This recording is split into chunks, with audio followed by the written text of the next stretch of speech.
afternoon. Welcome to EduSet Network. Friend, as you know, this is the third lecture on our lecture series Religion and Culture. In the last two lectures, we have already discussed about religion. Today, we will mainly discussing on culture of India. And for discussion on this very topic, we have in the studio the same resource person, Dr. Amit Sharma. He is a renowned social science thinker. His knowledge and experience will help us to understand the culture in a new perspective. So on his behalf, I welcome Dr. Sharma for EduSet lecture on this very topic, culture of India. Welcome you, sir. Thank you.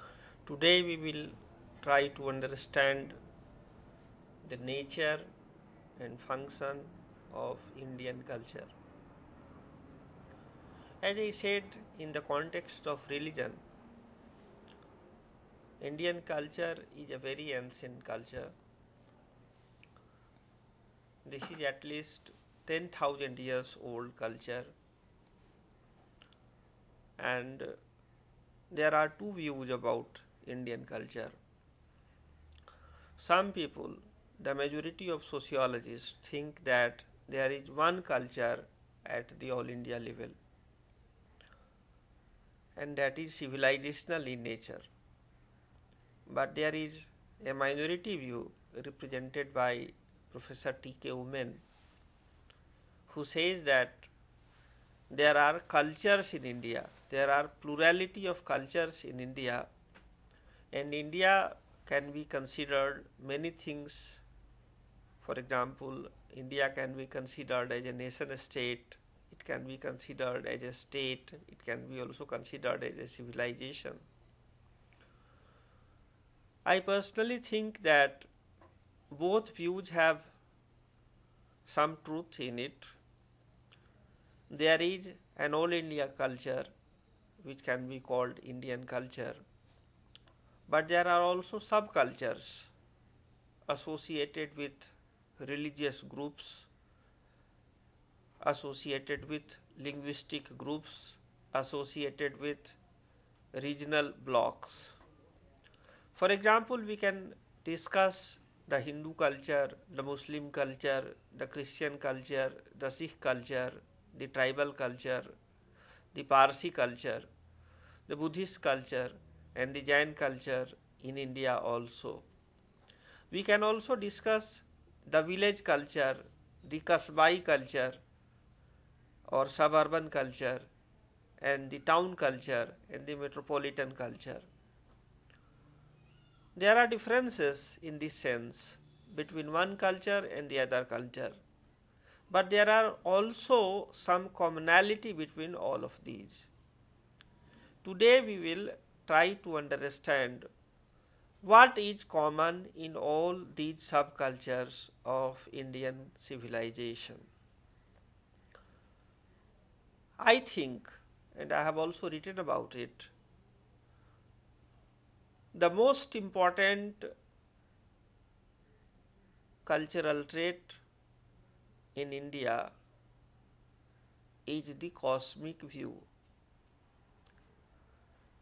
In other cultures, you have regional view, you have religious view, you have racial view.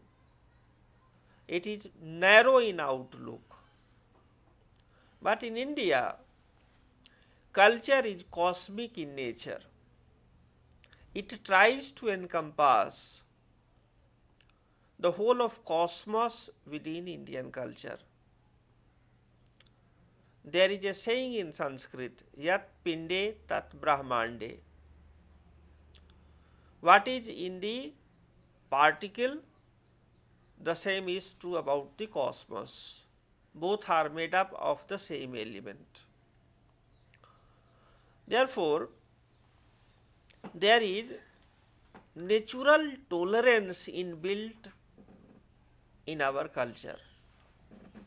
Indians are one of the most tolerant people on earth. They try to tolerate differences very, very naturally, very, very spontaneously.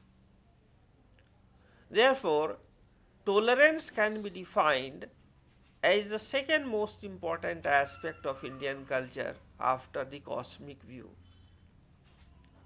The third defining feature of Indian culture is the ideal or ethos of the joint family. The norm of joint family is very prevalent in Indian culture. So far as the household is concerned or the residential unit of the family is concerned, it may be both nuclear or joint. But so far as the culture is concerned, joint family or Sanयुkt Parivar is the ethos of Indian culture. The fourth defining feature of Indian culture is the spirit of saving. Every Indian tries to save some amount of one's earning. In contrast to the Western culture or modern culture, which is a spending culture, people spend beyond their reach. The credit card culture is very popular in the West. In many other countries, people are not very much concerned about the saving. But Indians have developed a habit of saving from the very childhood. Why do they save? Why do we save? We save for the progeny. We save for the next culture, next generation. Why? Because we think that we have a duty towards the coming generation. We have a duty towards others. In India, there is a saying that खुद खाना प्रकृति है. It is natural to earn and eat it. It is natural to earn and spend on one's own. दूसरे की कमाई खाना विकृति है. It is degrading to live a life out of others' earning. खुद कमाना, दूसरों को खिलाना और जो बचे वो खाना संस्कृति है. To earn, then offer it to others, and what is left over should be consumed by oneself. This is culture. The root term of Sanskriti is Kriti. Kriti in Sanskrit means creation. Samskriti means creating a beautiful thing. Satyam, Shivam, Sundaram. We should create the true, we should create the beautiful, and we should create the liberating.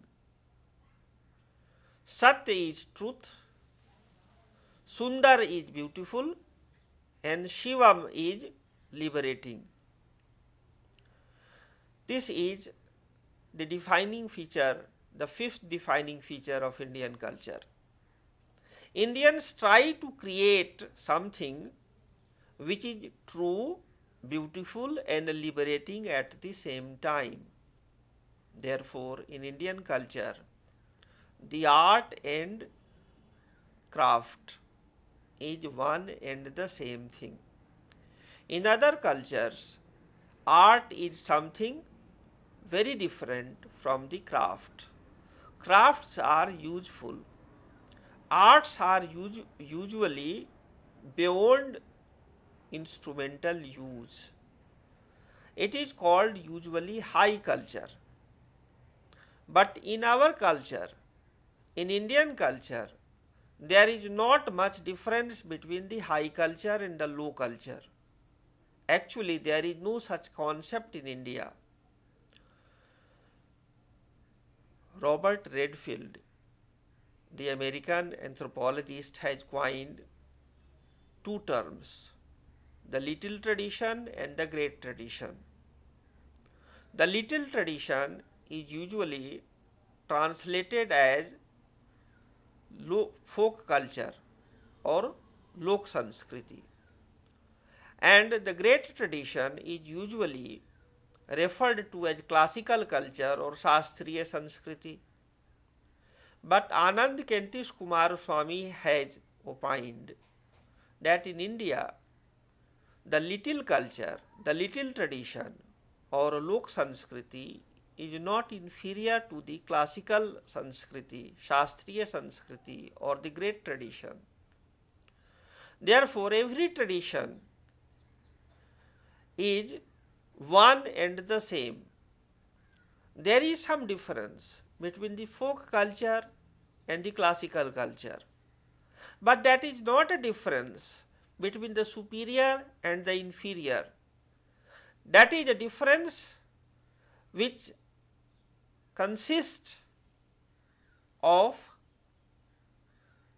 its way of acquiring. You acquire folk culture or lok sanskriti during work. For example, there is a carpenter, there is a blacksmith or lohar. He is doing his work of carpentry. Now, when he is doing the carpentry, his children or his disciples are watching him or her. During the process of watching, they also assist the carpenter. And in this process, informally, the lok sanskriti or the folk culture is acquired. In the same way, there is a tribal dance or a village dance, and the older dancers are dancing and the new dancers are watching them. But they do not watch merely the dance. They also try to participate in it in their own way. And nobody knows when the learning started and when it ended. In contrast, the classical Sanskriti or the Shastriya Sanskriti is learnt formally. One goes to an ustad, one goes to a guru, one goes to a teacher or an institute where the classical ragas are taught in music or dance. What are ragas? Ragas are rhythms. They are of many variety. In the same way, there are rasas. They are of 9 variety. Rasa can be translated into flavors. There are 9 flavors of life. There are 9 flavors of dance and music. This is also an aspect of Indian culture. I would like to say that language is the most important ingredient of culture anywhere in the world. But music and dance is not the constituent part of culture everywhere. In India, dance and music is the soul of Indian culture. This is the chief vehicle through which culture is transmitted from one generation to the other generation. In the same way, Indian culture is also something which tries to commune with, which tries to conceptualize the change of seasons. Therefore, Indian culture has developed regional calendars at the All India level. There are around 400 calendars or panchangas in India. The English calendar, which begins from January and ends in December, is used for the official purposes. But for practical purposes, Hindu months, which are determined by the movement of the sun into different rasis, is the most important concept through which change of season is conceptualized. These are 12. One is Chaitra or Chat. Second is Vaishakh. Third one is Jet or Jest. Fourth one is Ashadh. Fifth one is Sawan. Sixth one is Bhado. Seventh one is Kartik. In this way, we come to 12 months, and the last month is Phagun. These 12 months are very different from the January to December months. The difference is that January to December, the 12 transitions of sun does not correspond with the change of season in India. Whereas from Chaitra to Phalgun, the 12 classification of months in India corresponds to the ecological changes, the monsoon changes, the weather changes taking place in India. The next important aspect of Indian culture is emphasis on agriculture. India is not the agricultural country from the very beginning. India has been primarily the urban culture, the urban civilization from the very beginning. The most important phase of Indian culture begins with the Indus Valley civilization, that was urban in nature. From Indus Valley civilization up to 18th century, India was primarily urban and industrial in nature. But even then, agriculture and village was very important in Indian culture. What was the difference? The urban culture was important in itself. It was important because the majority of Indians were engaged in non-agricultural activities. But the elite of Indian culture used to live in villages.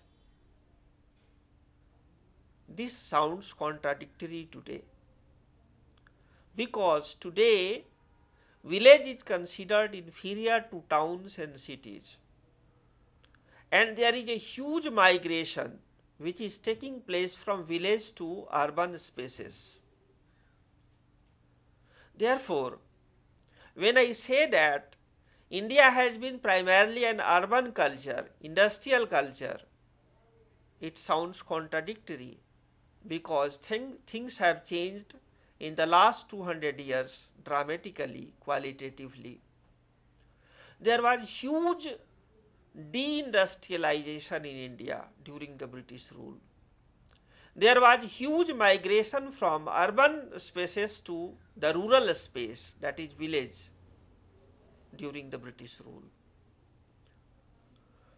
When the British were ruling over India, The urban centers in India like Agra, Varanasi, Lahore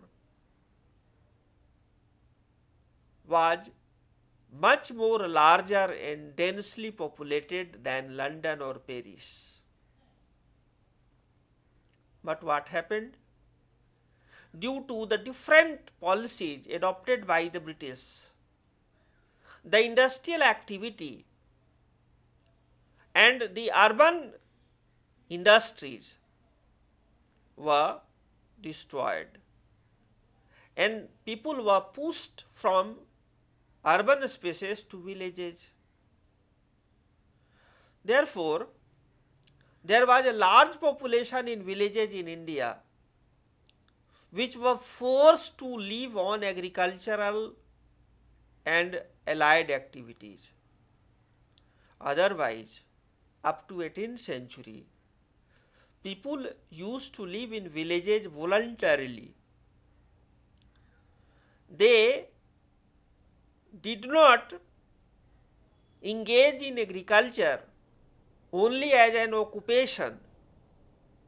Agriculture actually was a mode of culture. They not only produced food grains, but they also produced medicines, medicinal plants. It is said in the Vedas that the food is medicine and medicine is food. The preventive medicine in India, that is Ayurveda, was much more developed than the curative medicine. The emphasis in Indian culture is on making the body and mind robust so that infections do not strike at the body, so that people do not fall ill. Therefore, people used to live in villages for three things. They used to create new crops, new medicinal plants. They used to create arts and crafts. They used to create music and dance. They used to create a better way of living. They used to create the art of living and the science of living. Therefore, they did not go to the village because they were not capable of living a life in towns and cities. Rather, they voluntarily chose a life of a sadhaka. Sadhaka is very difficult to be conceptualized into English language. A sadhaka is one who is seeker of truth, who is seeker of God, who is seeker of divinity. In India, you are not growing your field, you are not plowing your field, you are not, roping new crops. What you do? You are not only growing crops, you are trying to give birth to new forms of life. Actually, every grain, is grain, is full of life. Every plant is full of life. This is what J.C. Bose, Jagdish Chandra Bose demonstrated through his botanical experiments. Actually, agriculture is a means of sadhana. Agriculture is a method of meditation. Agriculture is a way of realizing God and divinity. It is as good as dance and music. There is a music in agriculture. Indians used to feel it. Therefore, you will find that every activity of agriculture is followed and succeeded by folk dance and folk music. Whenever they are doing agricultural activity, they sing. And what do they sing? They sing a song which connects nature to culture, which connects culture to superculture, that is spirituality. Therefore, there is a spiritual ecology in Indian civilization, in Indian culture. This spiritual ecology is the next defining feature of Indian culture. Now, what has been the history of Indian culture? The history of Indian culture is divided in many ways.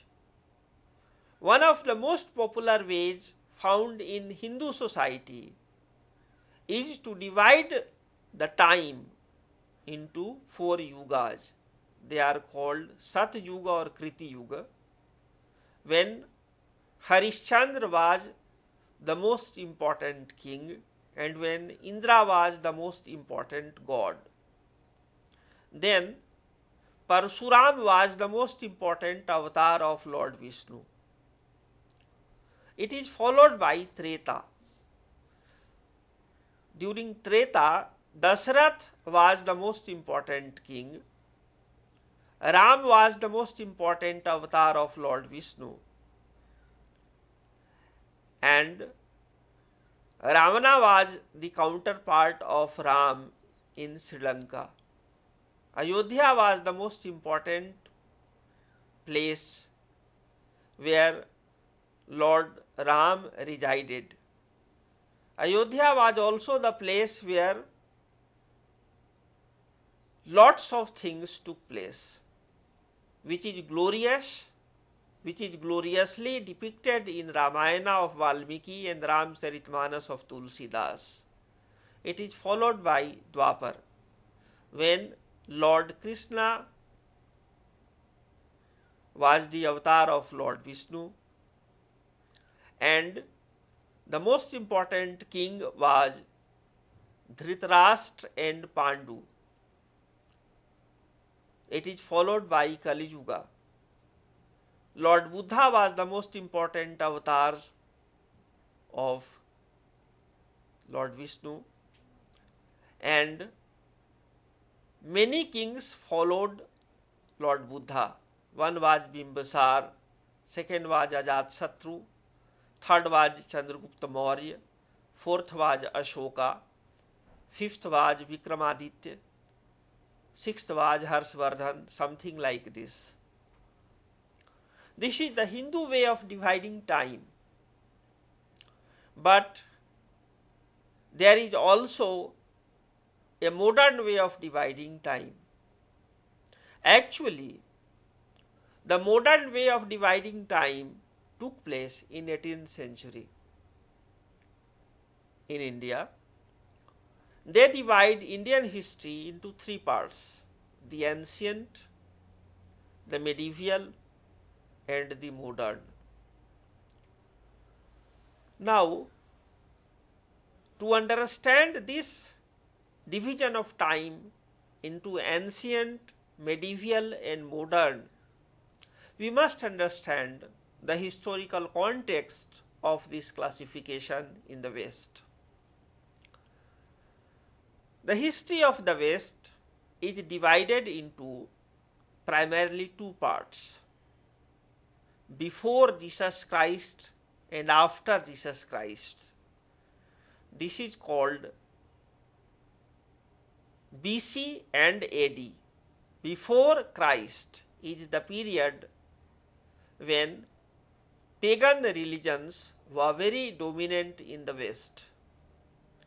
The ancient Roman Empire, the ancient Greek Empire, the ancient Macedonian Empire were very dominant. When Christianity came to Europe in 4th century AD started. After Jesus Christ, the European culture, European time started. From Christian point of view, before Jesus Christ, Europeans were living in darkness. They were living in ignorance. And after Jesus Christ, they used to live in light. They used to live in a particular type of civilization which is superior. Now, this view of the Christians was challenged by the modern people in Europe itself. Now, when modernity started in Europe, we cannot pinpoint one date. Modernity is the product of many factors. One was Renaissance, which took place in 13th century Italy, particularly in Florence. From 13th century to 18th century, modernity was crystallized. In 16th century, religious reformation took place when the Catholic Church was divided into two parts, the Catholic and the Protestants. The Protestant church was itself divided into three parts: the followers of Martin Luther, the followers of Zwingli, and followers of Calvin, John Calvin. Then Industrial Revolution took place. There are two industrial revolutions in Europe. One took place around 16th century in Spain and Portugal and Netherlands. This was an industrial revolution in Catholic countries where the metal was copper.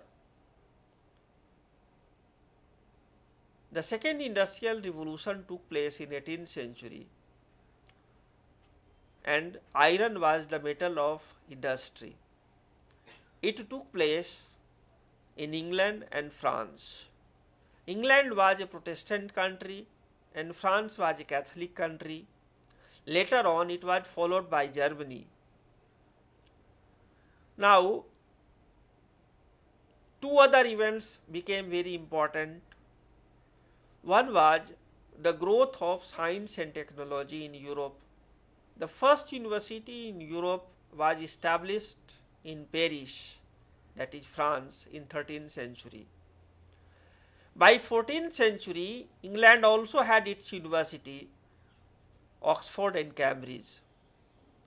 Now, during this period, that is from 13th to 18th century, Europeans divided their history into three parts: ancient, which was considered glorious; medieval, which was supposed to be a dark age; and modern, which was supposed to be a progressive age. Now, the Europeans said that from 14th century AD to 13th century AD, this was the dark age of Europe. Therefore, the medieval was equated with the dark age. Now, when Europeans came to India as ruler from 1757, from the Battle of Plassey, the British occupied Bengal as their colony. From then onwards, they said that India also has three types of culture: the ancient culture, which is the Hindu culture, which was the golden age of India; the medieval culture, which was primarily the Muslim culture, which was the dark age of India; and modern culture, which started with the coming of the Europeans in 18th century, is the progressive age of India. This was the basic classification of Indian culture by the Europeans. Some Indians also believed in this classification. They also thought that the ancient Hindu culture is the golden culture of India, whereas the medieval culture of India is a dark age of India. This was the culture when India was ruled by the Muslim rulers of many countries, Turkey, Mongolia, Afghanistan, Iran, etc. But some Indians, and one of them was Mahatma Gandhi, disagreed with this. Another Indian, Radha Kamal Mukherjee, disagreed with this. Another Indian, A.K. Saran, disagreed with this. Another Indian, Dharampal, disagreed with this. And I also disagree with this. I do not think that medieval Indian culture was a period of dark age. The medieval culture in India did not begin in 4th century. In contrast to the Europe, the ancient India did not lasted until 4th century AD. Rather, the ancient culture in India is covered from the time of the Buddha to 12th century AD. This was the period when India was ruled primarily by the Hindu and Buddhist rulers of India. There were many invasions during this period also by the Huns, by the Kusans, and also by some of the Muslim invaders. But these invaders could not rule over India. They came, they looted, and they went. For the first time, India was ruled by the foreigners during the 12th century AD. The last indigenous ruler was Prithviraj Chauhan, who was defeated by Muhammad Ghori of Ghor. Unfortunately or fortunately, Muhammad Ghori died and he was succeeded by his slave commander Qutbuddin Aibak. Qutbuddin Aibak was succeeded by Iltutmish, and Iltutmish was succeeded by Razia Sultan. Why I wanted to say this is the following. I wanted to emphasize that Indian culture did not consist only of ancient India. Ancient Indian culture is not only the golden age of India. That was glorious, but there were also weaknesses during this period. We were not able to fight with the foreign invaders.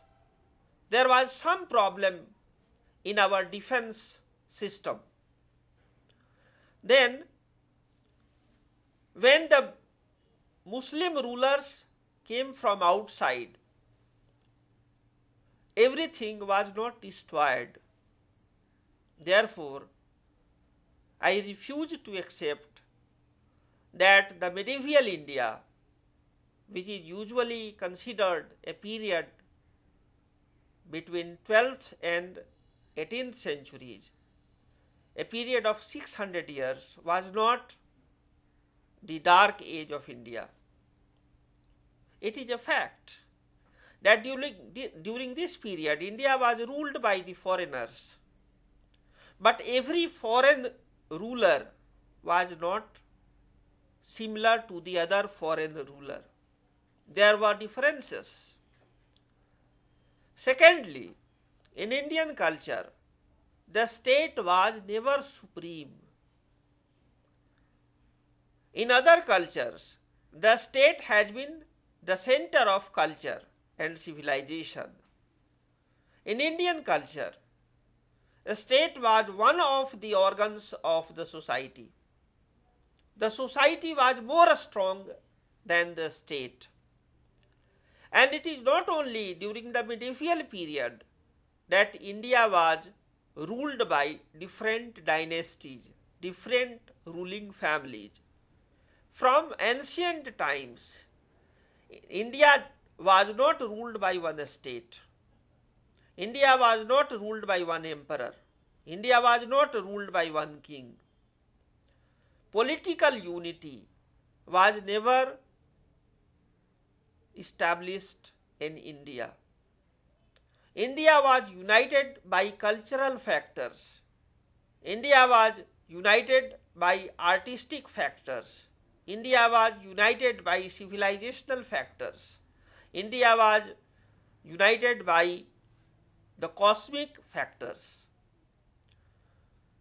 I would like to say that during the medieval period also India was a very, very prosperous culture.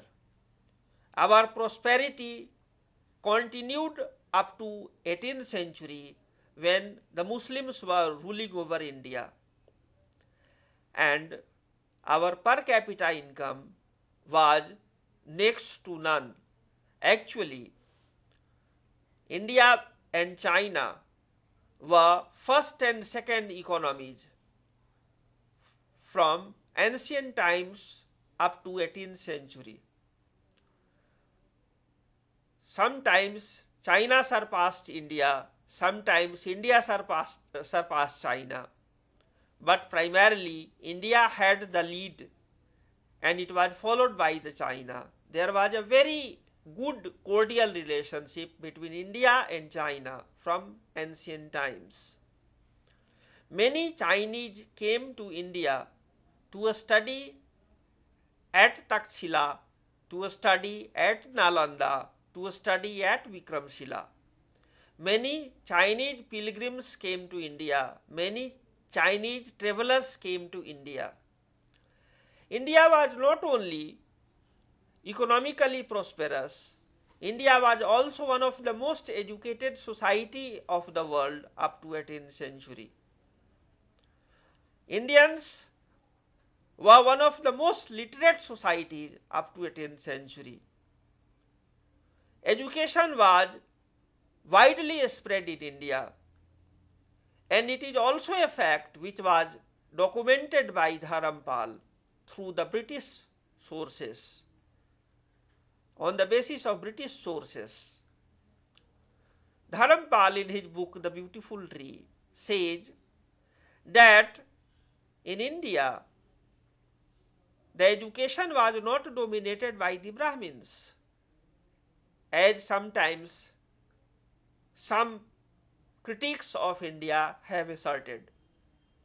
Rather, the teachers of Indian schools came from all the castes, including the Dalits, including the lower castes. Therefore, not only the students but also the teachers came from different castes. In other words, India was a culturally very vibrant society up to 18th century.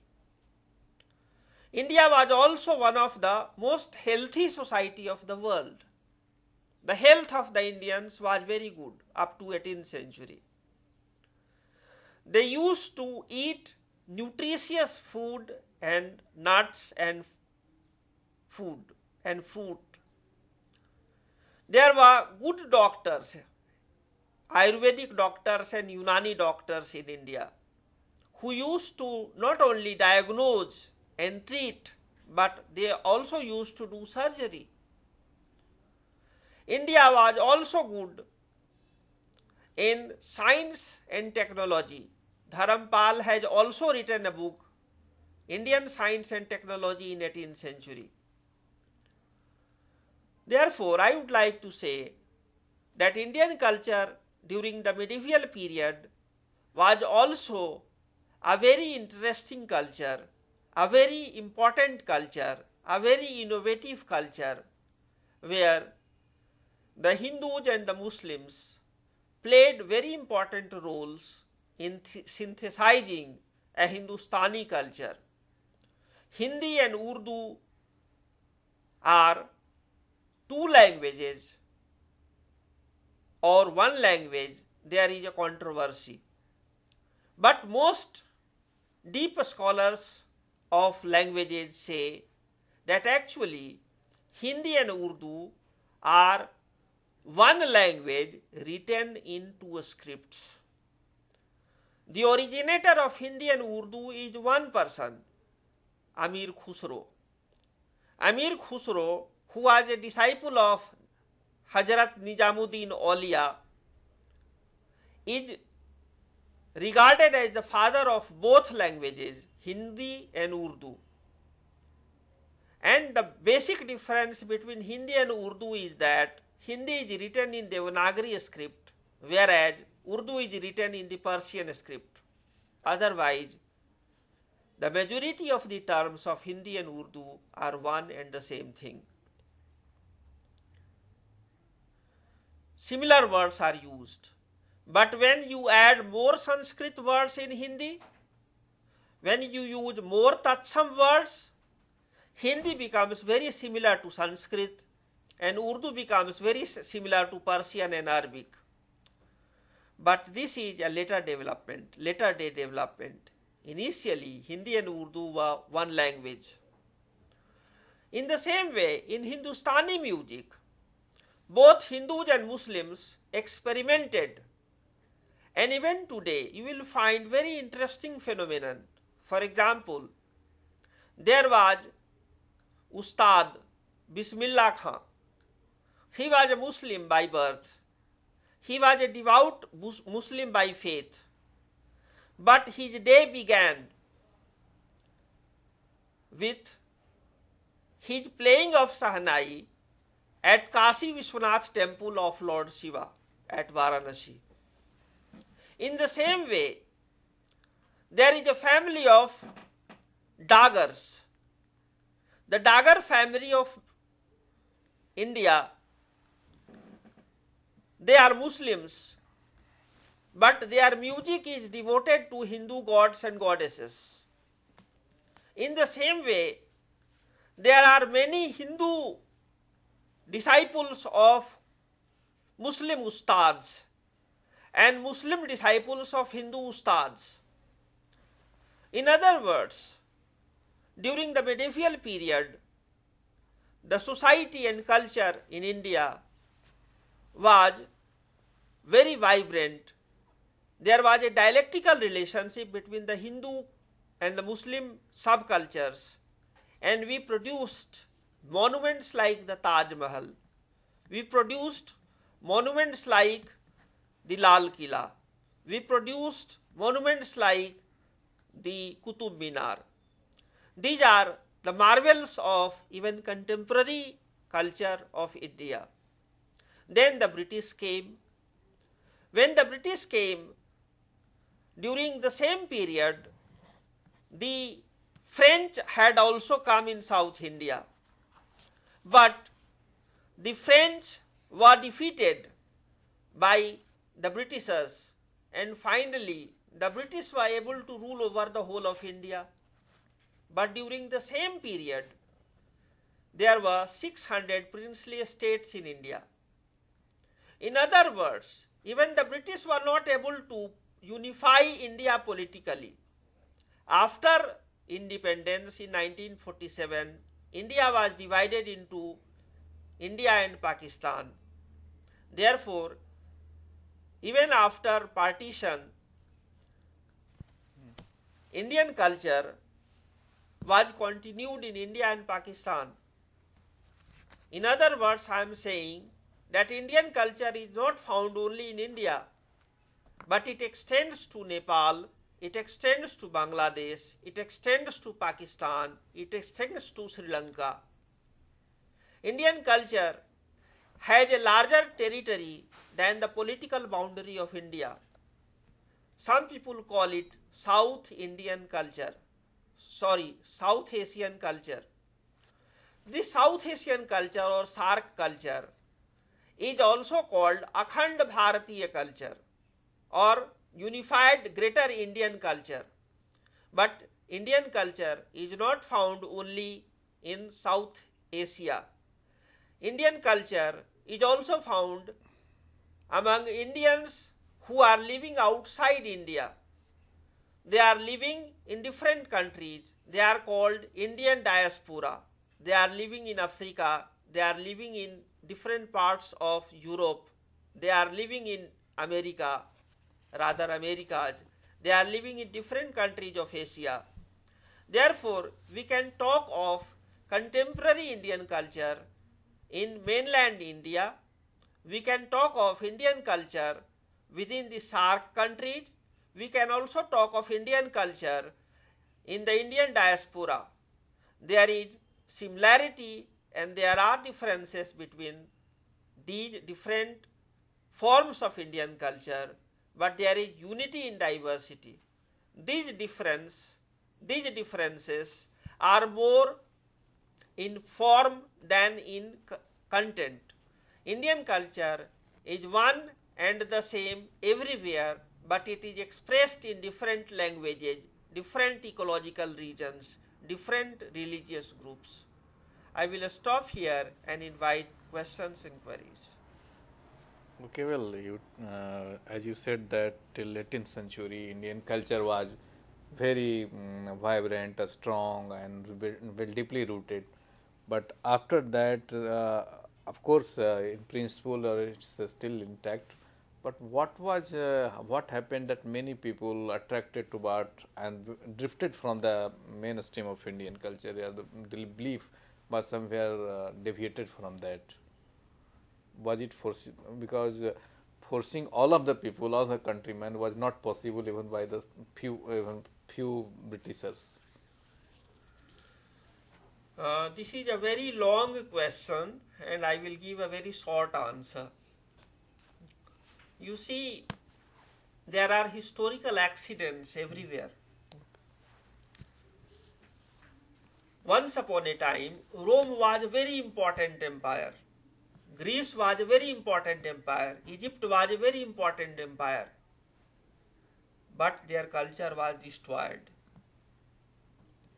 Indian culture is the only culture where you find narrative continuity. I accept that there was a rupture in Indian culture during 18th century. Now, why Europeans succeeded? There are two answers. One answer was given by people like Veer Savarkar and Vivekanand. Swami Vivekanand said that Indians were defeated by the British because Indians were disunited. Second answer is given by Mahatma Gandhi. He said that the British did not defeat us.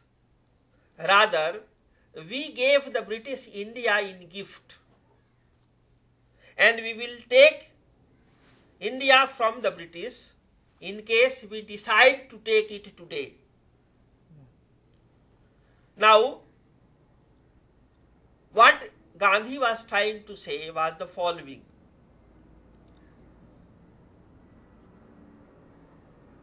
The British did not defeat the whole of India in battle. When they won in Plassey in 1757, they defeated Sujatudaulah by treachery. They bought the two commanders, the Mir Jafar and Mir Qasim, and they promised them that in case you do not fight with us sincerely, we will make you Diwan. We will make you the ruler of Bengal and we will just help you rule over Bengal.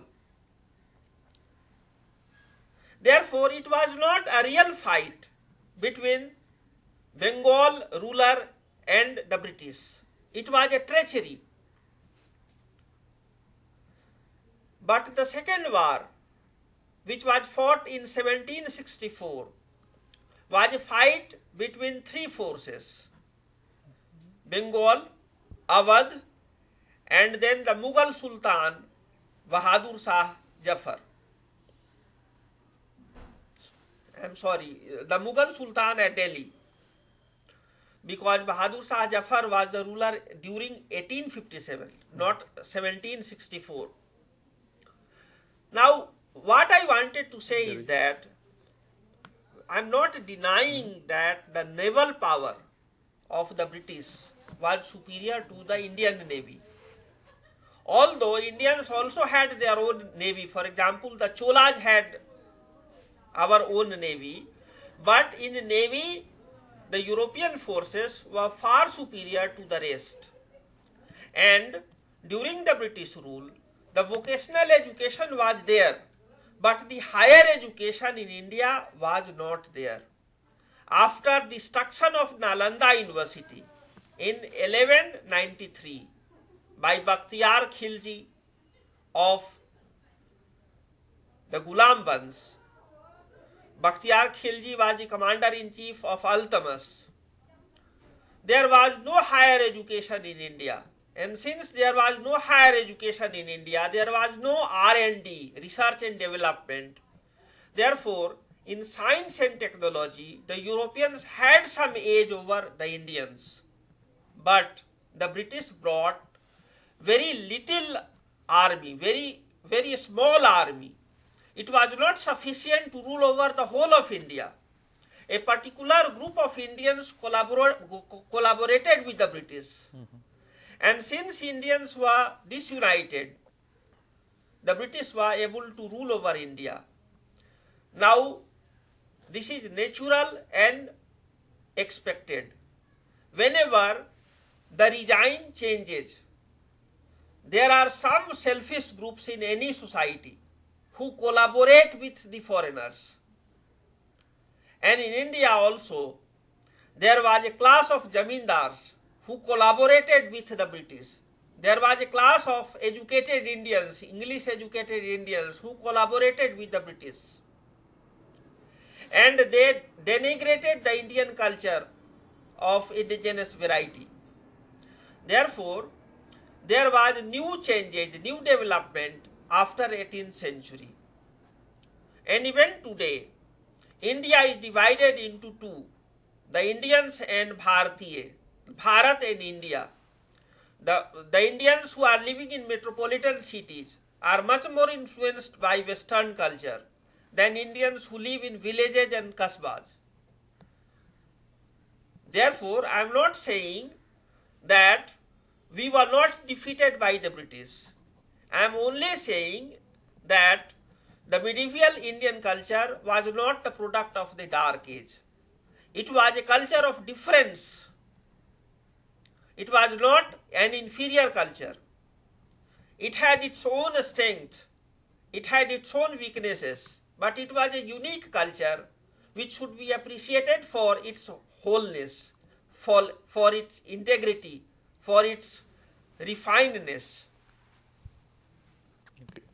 As you said that Britishers has edge over the technology, science and technology, but some of the Indians, even of that time, they argued that they are having, we can say, competent science and technology methods in our Vedas and other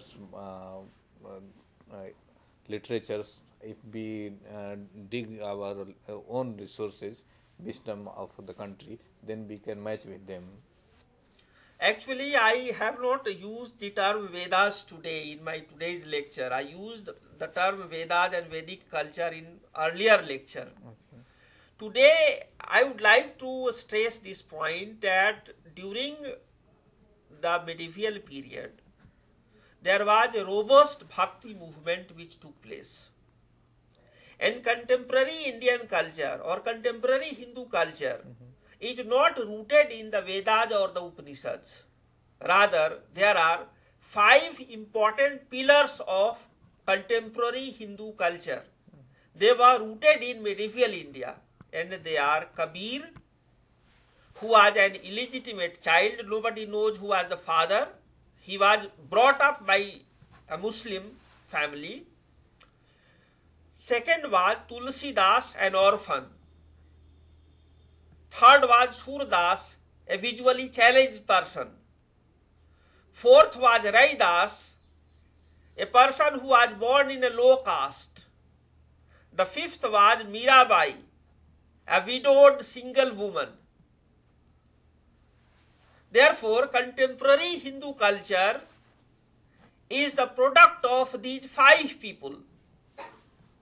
These are subaltern from contemporary perspective. And they weaved a new type of synthesis in India,